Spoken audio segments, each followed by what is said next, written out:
So after seeing Beasts of No Nation on Netflix, I saw another movie on Netflix, this time a straight-to-DVD film, and a sequel to a film that I really, really like. We're talking about Tremors 5. I can't believe that they have 5 of these movies now. And just like Beasts of No Nation, this is actually set in Africa.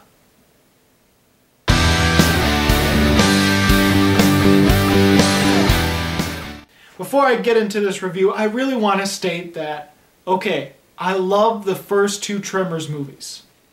I saw them as a kid and back when Family Video and Blockbuster was still a big thing. The Tremors franchise was one of the franchises that I would rent over and over again. Just like the Puppet Master franchise and quite a few other horror movies I saw as a kid that I couldn't get enough of. So I just wanted to get that out of the way so you know that I am a true fan of the first 2 Tremors films. But as far as 5 goes, this is easily the 3rd worst that I've seen. Now, I have not seen all the Tremors. I did see 4 out of the 5. I haven't seen number 4. I didn't bother watching number 4. But I do feel Tremors 5 is at least better than 3, which is the most disappointing for me. But anyway, Tremors 5 is, of course, the main character now is Burt Gummer, who has been the main character since number 3. And thankfully, he's played by the same actor. At the beginning of the film, you realize that Burt Gummer is trying to have a sort of survivalist reality show. But the shooting of that episode gets interrupted when this guy on a motorcycle just comes out of nowhere looking for Burt Gummer. And this guy is played by Jamie Kennedy, who plays Travis, and he was in the original Scream movies as Randy. The guy that knew all the horror movie rules and stuff. I couldn't believe that was him. I had to look him up. I was like, oh my, what? He doesn't look like him anymore.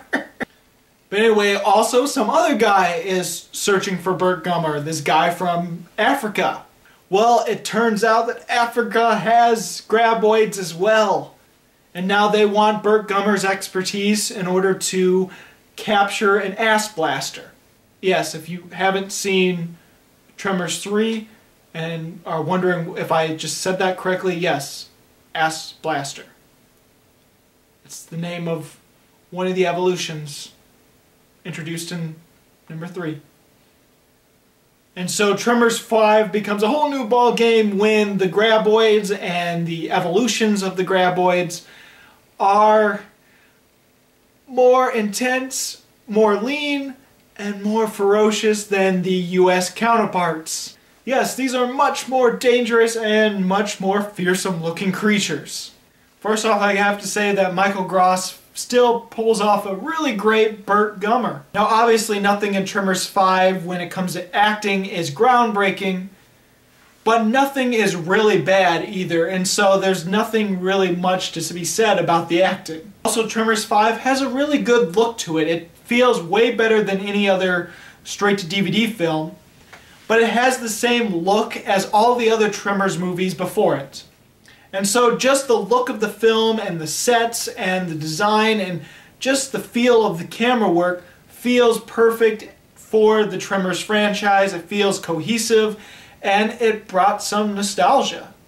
Plus the introduction to the Burt Gummer survivalist reality TV episode, it felt like a really funny parody to all those other types of like ghost hunters and all those other reality TV stuff that are all over the place, and I got a kick out of that.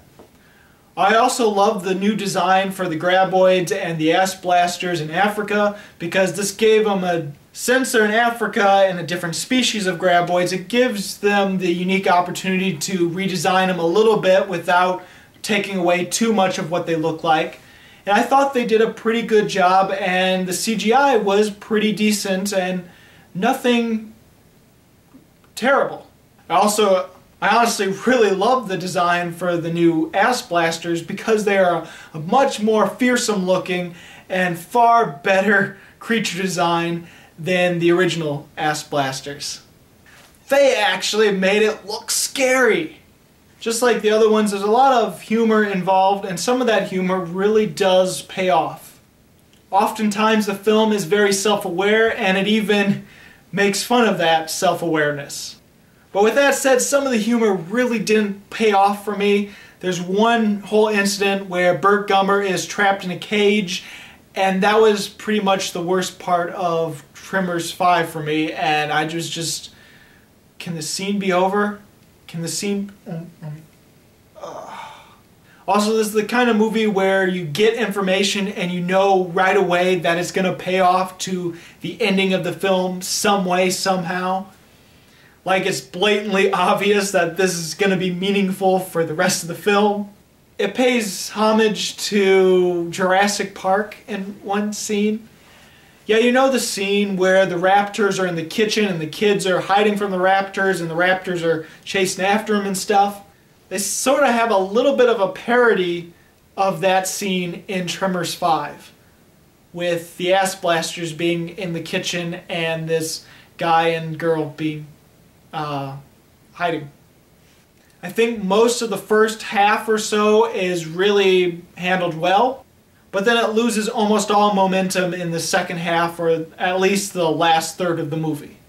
There are moments where it just tries to be as ridiculous as it can be with a more B-movie creature feature, and I know that's what the other films were like, but it doesn't work out as well in Tremors 5 for me. Also, the first two deaths of the film are really lame because you don't really see anything, and it just feels like, oh, is it gonna be like this the whole time where we don't see the deaths at all and they're just sort of, yeah.